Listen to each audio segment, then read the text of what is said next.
વડોદરાના વાઘોડિયા તાલુકાના શ્રીપોર ટીંબી ગામે પતિએ કરી પત્નીની હત્યા. હત્યારાને ગણતરીના કલાકોમાં પકડી પાડતી વાઘોડિયા પોલીસ. મગનભાઈ ચતુરભાઈ તડવીની છોકરી સોનલબેન તેમજ જમાઈ પૂનમભાઈ તેમજ બે બાળકોને લઈને પોતાના પિયરમાં શ્રીપોર ટીંબી ગામ વેકેશન કરવા માટે આવ્યા હતા. મગનભાઈના મકાનના પાછળના ભાગે અડાસ બનાવવાની કામગીરી ચાલી રહી હતી.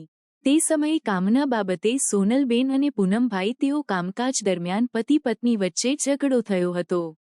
ત્યારે સોનલબેનના પતિ પૂનમભાઈએ ઉશ્કરાઈને સોનલબેનના માથાના ભાગે લોખંડની કોશ મારી દેતા સોનલબેન લોહી લુહાણ થઈ ગયા હતા.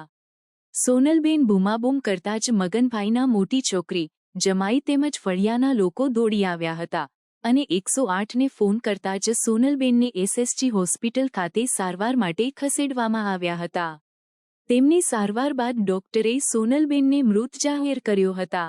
મગનભાઈએ પોતાની છોકરી જમાઈના ઝઘડાને લઈને વાઘોડિયા પોલીસ સ્ટેશન ખાતે ફરિયાદ નોંધાઈ હતી. ફરિયાદના આધારે વાઘોડિયા પોલીસ સ્ટેશનના પોલીસ ઇન્સ્પેક્ટરે ગણતરીના કલાકોમાં જ આ હત્યારાને દબોચી લઈને જેલના હવાલે કરી આગળની કાર્યવાહી હાથ ધરી છે. રિપોર્ટર પ્રકાશ બારિયા સાથે શૈલેન્દ્ર પ્રજાપતિ, વાઘોડિયા. વાઘોડિયા પોલીસ સ્ટેશનમાં 2:45 વાગે ભારતીય ન્યાય સંહિતાની કલમ 103(1) મુજબનો ગુનો દાખલ થયેલ છે.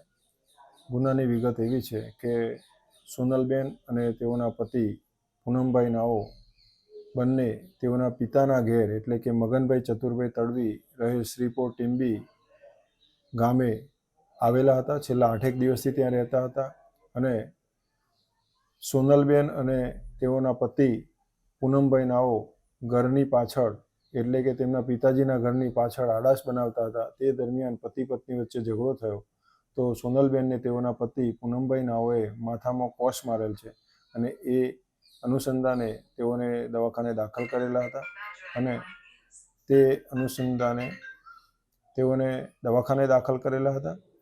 તો રાત્રે મરણ જતા સોનલબેનના પિતાજી મગનભાઈ ચતુરભાઈ તડવી નાઓની ફરિયાદ લઈ આગળની તપાસ હાલ વાઘોડિયા પીઆઈ દ્વારા ચાલુમાં છે અને પૂનમભાઈ બેચરભાઈ મકવાણા નાઓને હસ્તગત કરી આગળની કાર્યવાહી પણ ચાલુમાં છે.